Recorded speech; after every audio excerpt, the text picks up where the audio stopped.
পথ দুর্ঘটনায় আহত বাইক আরোহীদের উদ্ধার করে চিকিৎসার ব্যবস্থা করলেন গোপীবল্লভপুর ২ নম্বর ব্লক তৃণমূল সভাপতি টিঙ্কু পাল এবং ঝাড়গ্রাম জেলা পরিষদের মেন্টর স্বপন পাত্র।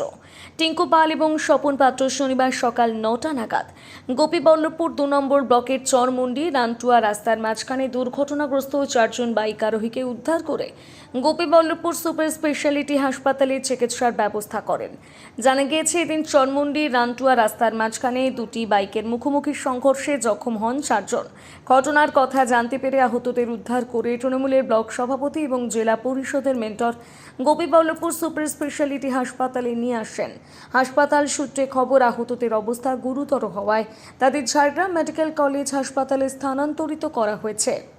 ঘটনাটা আজকে সকালেই ৯টা সাড়ে ৯টার দিকে আমাদের রানটুয়া এলাকাতে, রানটুয়ার ঠিক আগে চরমুন্ডি রানটুয়ার মাঝখানে দুটো বাইকে অ্যাক্সিডেন্ট হয়েছে।